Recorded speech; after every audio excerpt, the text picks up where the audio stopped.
Once upon a time, Sandy Osment and Kim Van Pelt download their online romance and log into a real-world marriage. It was like love at first sight.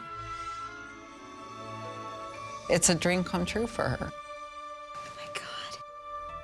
They were a perfect pair. You make us the bride.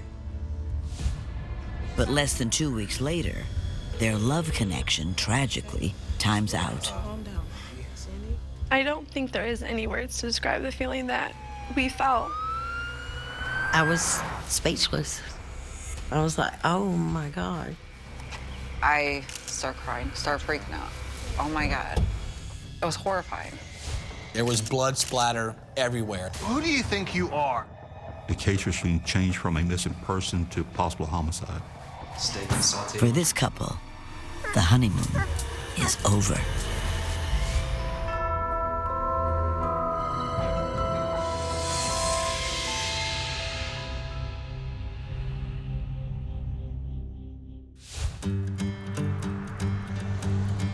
In Tuscumbia, Alabama, Sandy Osment can't believe her luck as she prepares to marry the love of her life, Kim Van Pelt. Yes, he's from Memphis. Wow. He's romance me. She seemed really happy. She seemed really excited. I was happy for her because it seemed like she finally met the one that was made for her. The dynamic 40-year-old waitress is madly in love with her 43-year-old groom. Kim is a rugged Southern gentleman who treats Sandy like a queen. She really liked him and kind of swept her off her feet with showing up at the door with flowers and cooking her dinners and things like that. She was just head over heels with him. He gave her the world, set it on a plate. For years, Sandy put her daughters first, setting her own lonely heart on the back burner.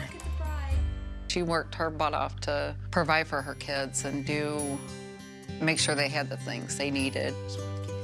It's finally time for Sandy to shine. Kim is also excited about his next chapter. It's so exciting to find love at 40. I think a lot of people think that as you get older, love will not feel as exciting and passionate as it does when you're young. But to find it's the same passion, the same excitement, can feel so, so good.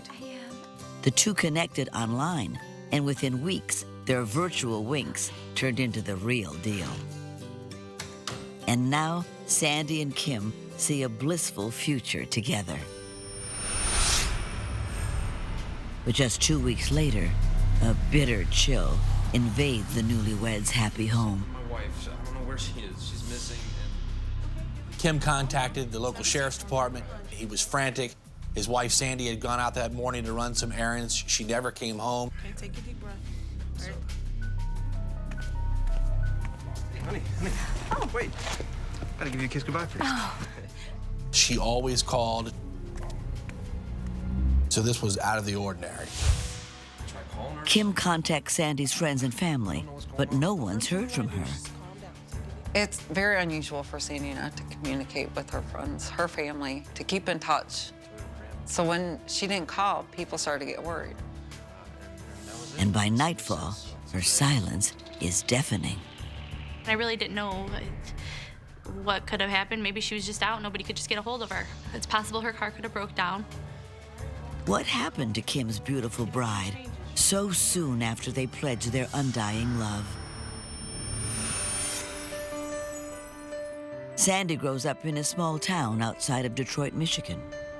She marries her high school boyfriend and has 3 girls. But their young love doesn't last.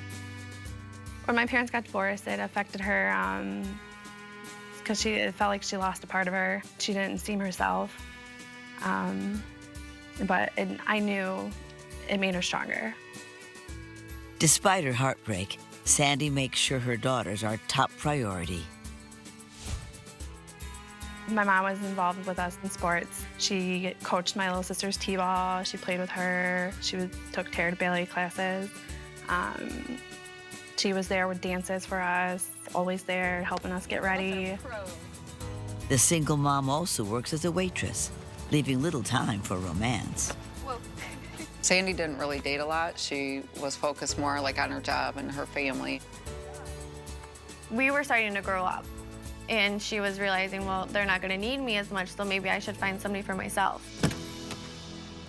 So in 2003, when a friend suggests Sandy move with her to Alabama, she takes a leap of faith. Sandy wanted to move to Alabama to get a fresh start. She wanted to see what else is out there. Her two older daughters stay behind with their father, but the youngest hops on board. My sisters were still up here, and she did hate that she left them here, but they were old enough to where they could do for themselves. They had everything situated that they wanted to be in Michigan, and they knew my mom wanted to be in Alabama, and they had no problem with that. I went with her because I didn't want her to go alone, and I loved it down there. In Alabama, they move into a new home, and Sandy quickly lands a waitressing job. It seems everything is falling into place. I think being in Alabama was the first time I've really seen my mom being happy. What's been going on? Nothing much. Have you found anyone new since you've been in this? She was determined to find love again. She was determined to find somebody to make her happy, who she didn't want to settle just to settle. She wanted true love. Sandy delves into the world of online dating, and it pays off. After only a few months, she meets a trucker named Frank. But soon after, Sandy ends the relationship. Frank was always gone. He was always driving all the time, and that's kind of what really tore them apart. She broke up with him because that companionship that she was looking for really wasn't there anymore. And then another bump in the road. I'm gonna miss you. Just a few months later, Deanna is homesick and decides to move back to Michigan. I still remember looking out the back of the car and just seeing her so heartbroken, like seeing her so sad. But she knew that's what had to be done at the time. It's hard for Sandy to say goodbye, but she understands. After me leaving, and even after Frank and my mom breaking up, I think that kind of made her a little bit more lonely, and she really did. She's like, well, now is the time. I can focus on one important part of my life, and that is trying to find somebody else that I can spend it with. She hops back online, still hoping to find the missing piece to her puzzle. Just one state over in Tennessee, Kim Van Pelt is another lonely heart looking for companionship. He's raised in the South with 7 siblings. Kim didn't grow up in a very good environment. He says his father was abusive, his mother was an alcoholic, so it's not an easy environment to grow up in. Kim is determined to create a better future. He takes control of his life and joins the Navy. Oh, the military does something so well. It creates structure, it creates boundaries. And I think in Kim's case, this might have been something that he was looking for, if you will. He was ready to get out of the environment he was in and become a man. And he knew the military could make him a man. Kim travels all over before leaving the Navy. He moves to Memphis, Tennessee, and lands a job in construction.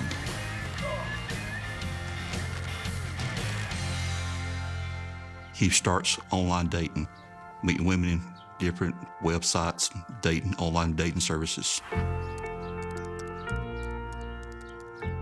Kim did meet a woman online. They had a long relationship, but it didn't work out.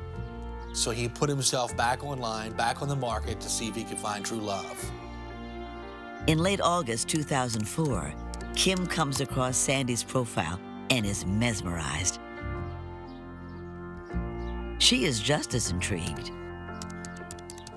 I thought they were a good match because both of them kind of had the same bubbly, quirky attitudes that just kind of brought them together and matched them, you know, perfectly. The two begin chatting, and before long, an online relationship blossoms. This pair has so much in common. She likes to be outdoors and likes to go fishing, and he liked the same thing. They seem like they were perfect for each other. Kim and Sandy have hit the virtual jackpot.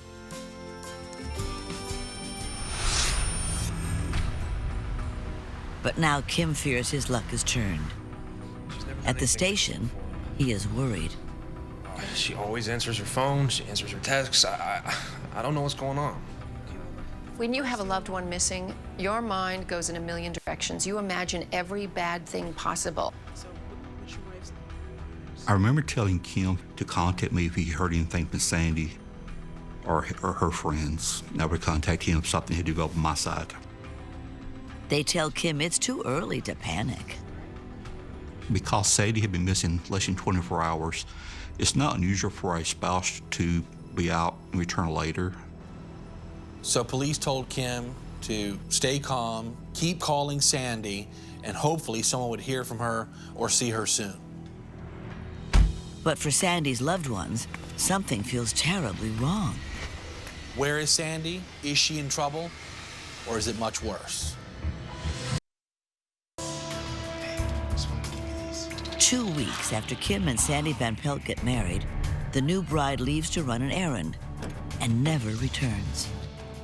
Kim is beside himself with worry. At first, I thought it was kind of an overreaction, that it's only been a few hours, so how are you gonna say that there's a missing person? But as daylight fades, fear sets in. Sandy's usually in constant contact with her daughters. The anxiety happened later on that night. The more I was calling the detective and, what's going on, calling her home, talking to Kim, still wasn't home. To suddenly have a close family member or friend just sort of fall off the face of the planet can be terrifying. Especially somebody who's really consistent. This is somebody who is a mother. This is somebody who checked in regularly with, obviously, work, because she was never late, and also her children. So it would have terrified them. Word spreads fast about her disappearance. She just would not up and take off. That just wasn't Sandy. Something wasn't right. As her friends and family wait for any sign from the missing woman, everyone prays she'll come home soon.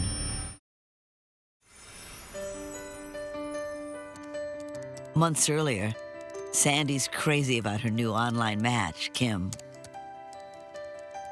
He was funny, kept her laughing, very, very nice to her, just very charming. I was happy she met someone, because she was alone down there, and she didn't want to truly be alone. My mom told me he was hopelessly romantic, just all around a great guy. Everything that she was looking for in a man.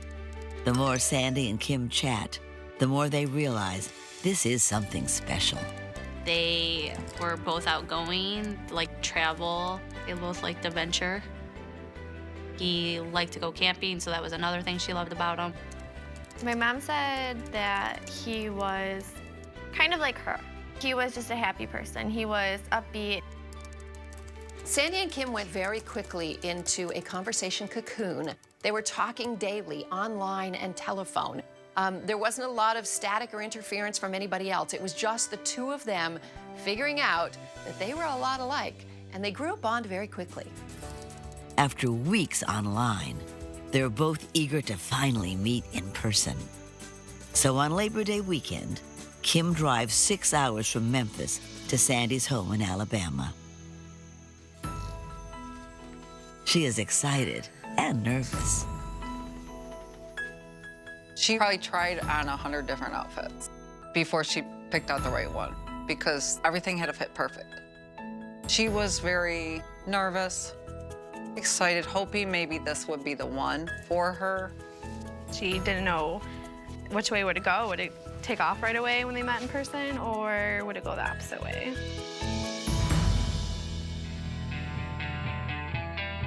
But Sandy has nothing to worry about. Kim is everything she imagined, and more. Hi. When Kim walked in the room, she saw it.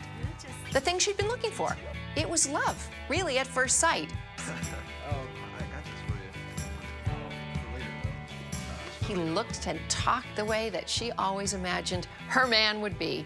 It was instant. It was an instant feeling of falling in love. Everything just set her at ease. I met the guy that truly I've been talking to.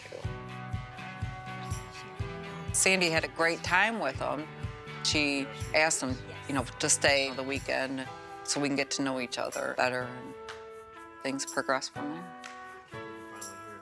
By the end of the weekend, she did not want him to leave because it did feel so right for her, and she felt so happy and comfortable with him. He seemed just as happy as she did. Sandy has been hoping for a love like this. Her heart finally feels full again. But now, the once bubbly bride has vanished, and everyone is panicked. Not talking to my mom every day that's when you know something's wrong, because we would talk every single day, and there was no communication at all. It's been a while. Guess I'll call her. It was taking my turns with calling the detectives and calling Kim. Given an hour or so, calling again. My gut kind of told me something wasn't right. She's not answering. I'm really worried. It's been 24 hours since Sandy went missing, so deputies begin an official investigation. They ask Kim about the hours leading up to her disappearance. He explained to investigators the night before she vanished that he had cooked her favorite meal of steak and sauteed mushrooms. He drew her a bath, and then they went to bed. Early the next morning, she got up to run some errands. She never came back, so he then contacted authorities. Investigators have many theories. They were looking at all possible angles. Did someone harm Sandy? Did she run away with somebody? Was there a missing lover somewhere? Or was there a cyber stalker from the days of her online dating that took her against her will? We live in a very evil time where anything possible can happen to anybody at any given place at any given time. But investigators have to start somewhere. In a missing persons case, they start close to home and then work their way out. So was someone in Sandy's life responsible for her disappearance? I had him in somebody that was close. Something just didn't seem right. Newlywed Sandy Van Pelt is missing. Investigators wonder if she ran off, or even worse, was abducted or killed. One thing I remember doing specifically myself was to enter Sandy in her vehicle as missing on the NCIC Crime Computer Network. The network goes out to all criminal justice agencies. If anyone comes across Sandy or her car, local authorities will be contacted. They also broadcast her information on local radio networks, hoping someone may have seen something or knew where she was. So investigators contacted Sandy's daughters, asking them if she was afraid of anyone or knew anyone that would harm her, and the daughters couldn't think of anybody. At the diner where Sandy works, investigators question her co-workers. Could someone there be the key to finding the missing bride? Sandy was a local waitress. She was loved by everyone, so maybe one of her customers loved her a little too much and was obsessed with her. Unfortunately, the co-workers don't know of anyone who would want to harm Sandy. It just became a dead end. But finally, a break in the case. The sheriff's department finds Sandy's car near a truck stop. The car was located in the abandoned parking lot, less than a mile from the Van Pelt residence. My thoughts were based on the location of the car being left there. It had been intentionally placed there, not at random. Well, there wasn't much traffic through that lot. It was deserted, so whoever parked that car there, it seemed like they didn't think that car would be discovered for a long time. And then there's the field next to the parking lot. We also had some concerns with the north side of the parking lot. Grass and weeds are so tall. She could be laying 4 feet into the field. You wouldn't have seen her. Officers search the field, but Sandy is nowhere to be found. Found some. Inside her car, It's a can of soda and a pack of cigarettes. You want me to? Sandy was a smoker, and she would never leave her cigarettes just laying there, so investigators thought maybe she was taken against her will, or she had meant to go somewhere for a short time and come back. Otherwise, she would have taken those cigarettes. and in the trunk, investigators find Sandy's clothing, the same outfit she was wearing when she disappeared. I really thought she was kidnapped. I thought somebody just came and took my mom. I just knew something wasn't right. I mean, to not have her socks and shoes, that's when I kind of knew something was wrong. Became very concerned that the case was being changed from a missing person to possible homicide. No other signs of foul play are found near the car, but officers have their suspicions. It indicated to me that whoever took control of Sandy Van Pelt obtained her trust. Was she abducted by a truck driver? Did she have a jealous suitor who was mad at her because she had dated and married Kim Van Pelt? What if it was one of her jealous ex-boyfriends that knew or followed her? I think we need to break up.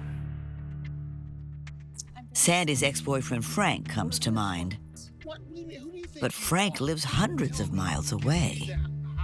He was contacted. He had an alibi. Alibi was confirmed. So he also was eliminated as a person of interest in her being missing. Who could have possibly harmed sweet Sandy? And why can't anyone find her?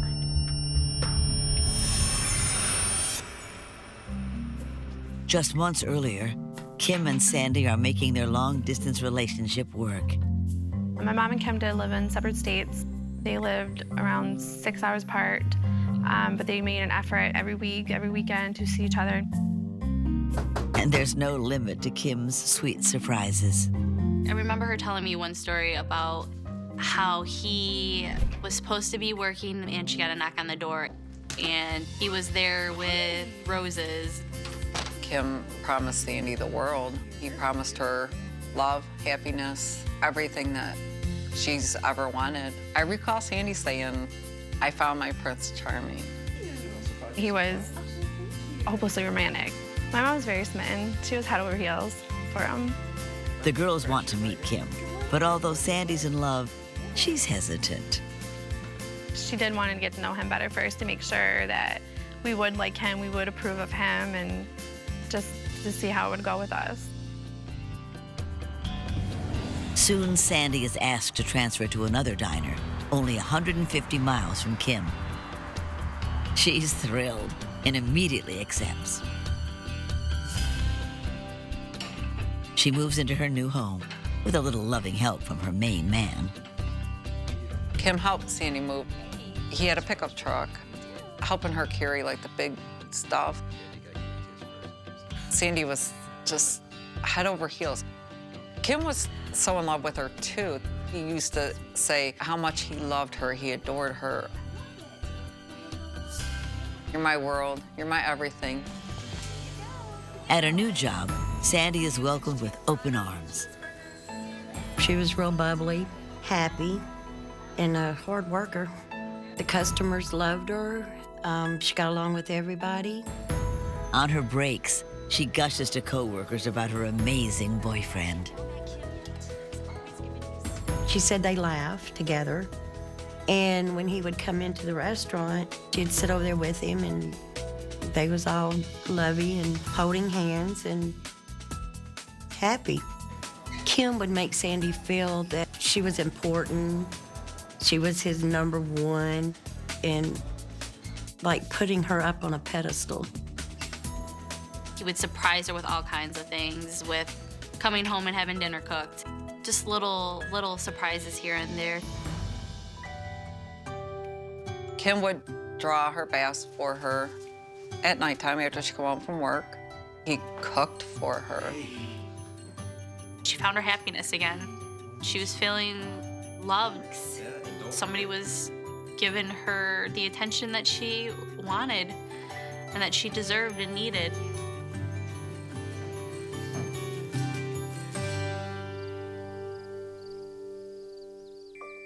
Ready for dinner? Yeah. But before we go, guys, got a surprise for you. After 1 month, Kim swoops in for the weekend. Will you be Mrs. Van Pelt? Yes. And asks Sandy to marry him. She was in awe. A very exciting moment for her. She was gonna get married again. She found her soulmate. Oh my gosh. She told me that the ring was beautiful, one of her dream rings that she always wanted. I was thrilled for my mom that she was having the life she wanted. It was a big diamond. It had a beautiful band to it. It just sparkled, and she just lit up when she saw it. It's gorgeous. The couple begins planning their wedding. It's happening so fast. She said that they were going to go down to Florida. We were supposed to be on a cruise, and we were going to be her bridesmaids. She wanted to be simple and sweet. She just wanted to be her, Kim, and then me and my sisters. For them, it was love at first sight, and I was happy for her. But just weeks later, the thrill of an engagement has turned into terror as deputies continue their search for Sandy. We look for similarities to abductions, missing person cases similar to what we was experiencing. Nothing was found in our region that matched our profile we was looking at. Investigators may be at a loss, but Kim has his own theory. He believed that she met somebody online and ran out with them, that telling him. Is it possible Sandy did leave Kim for another man and staged an elaborate getaway? Not according to Sandy's daughters. My mom wasn't the type to run off with another guy. If she wasn't happy with you and she wanted to be with somebody else, then she'd tell you that. Just to make sure, authorities look into her recent online activity. They looked at Sandy's online dating history, screen names and email addresses and who she'd been chatting with, and no information came about that as far as a person of interest in the case. It seems investigators have more questions than answers. Until a phone call comes in Yeah, we got an emergency out that here. leads straight to Sandy. After an all-out search for missing newlywed Sandy Van Pelt, deputies receive a call no one is prepared for.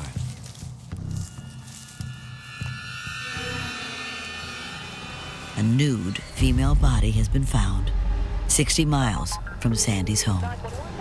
Yeah, we got an emergency out here. The body was discovered by a person hunting adjacent to the county road. She'd been beaten, blunt force trauma on her face and upper torso. She'd been suffocated. Investigators fear this may be their missing newlywed. They asked me if she had any marks or tattoos or anything, and I told him that she had a tattoo on her leg. Authorities match the tattoo. It's Sandy. I was numb. I was shocked. I didn't want to think it was really my mom. It's the worst moment of my life. I was in complete shock. Part of me knew it was coming, but part of me was like, there's no way this is happening. This isn't fair to me. This isn't fair to her. This isn't fair to my sisters. Felt like a nightmare. Things like that don't happen to you. You see that stuff on TV. You see that in movies.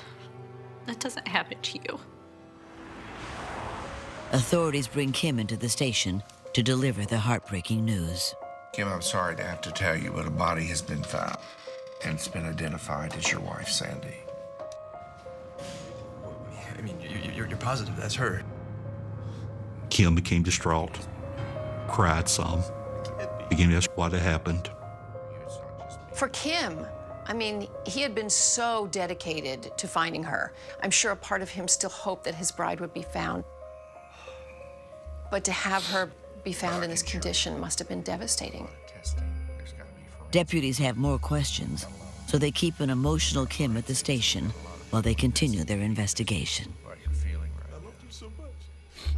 How could Sandy's life end like this?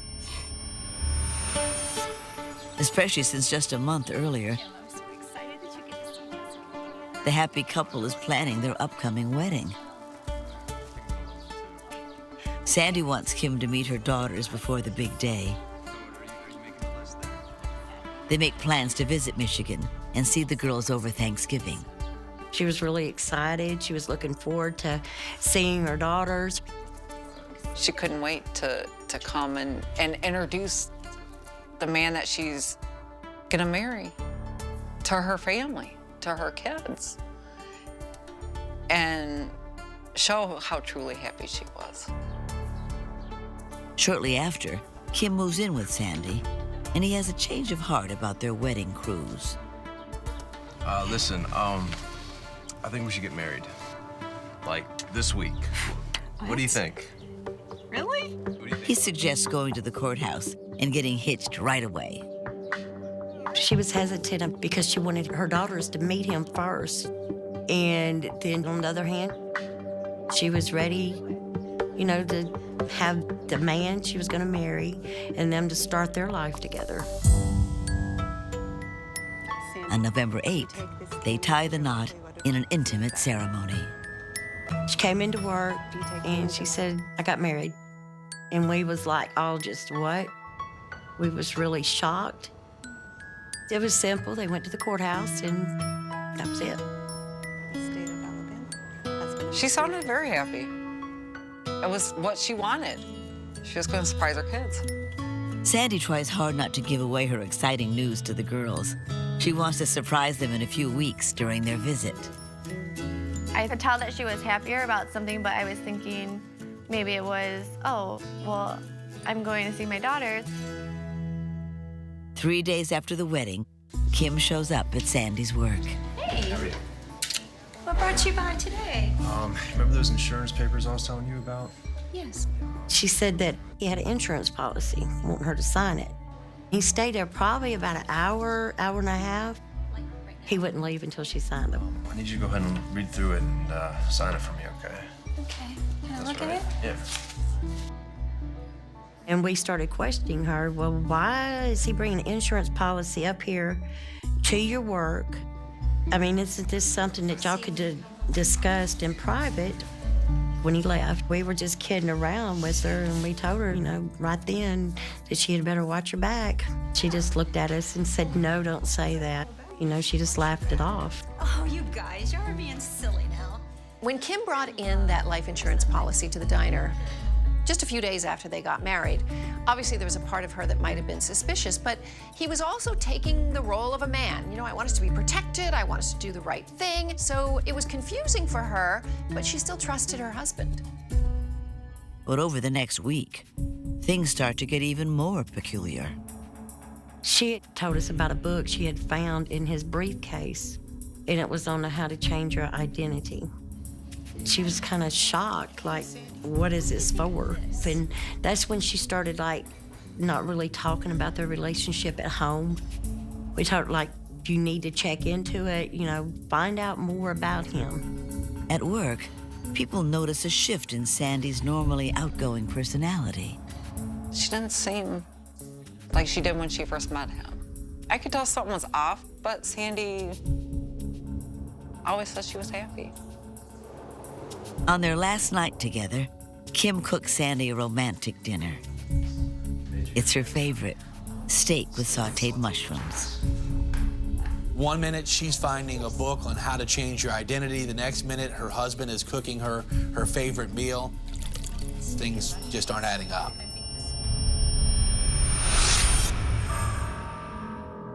Throughout the investigation, it kept shifting back to the home. With Kim still at the station, deputies obtain a search warrant for the couple's home. It's the last place anyone saw Sandy. When they walk in, they notice the residence was absolutely spotless and it smelled like it had just been cleaned. I've never encountered a residence that smelled that clean. It was too clean. In the garbage can in the kitchen, I discovered a receipt from a local retail merchant, time-stamped very late at night. The items on the receipt included cleaning supplies, stain removal, a mop, and the odor-eating candles. Kim, I need to show you something. Based on the discovery of the receipt and the fact that the home looked like it had been cleaned after Sandy's disappearance, We found it in your trash can. Kim Van Pelt became the prime suspect. Authorities find a receipt for cleaning supplies in Kim and Sandy Van Pelt's home.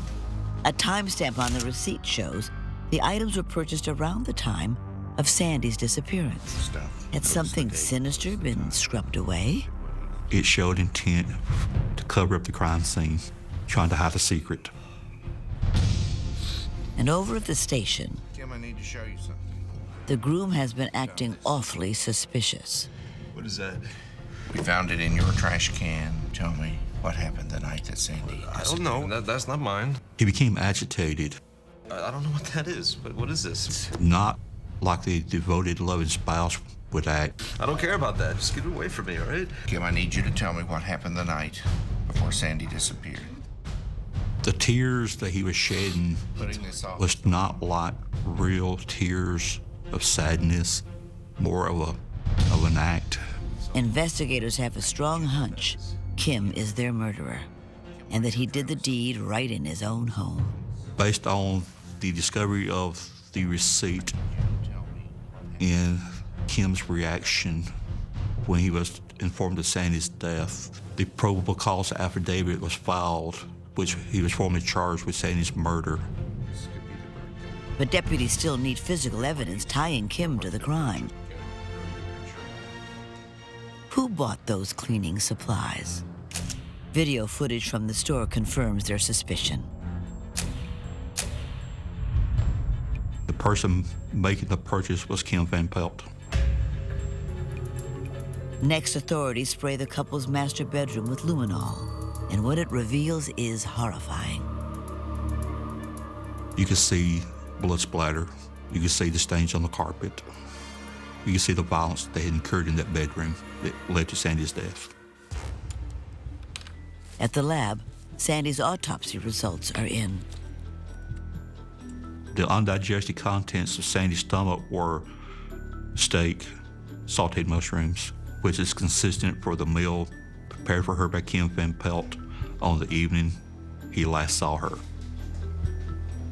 The undigested contents tells me that she died within a short time after eating her last meal.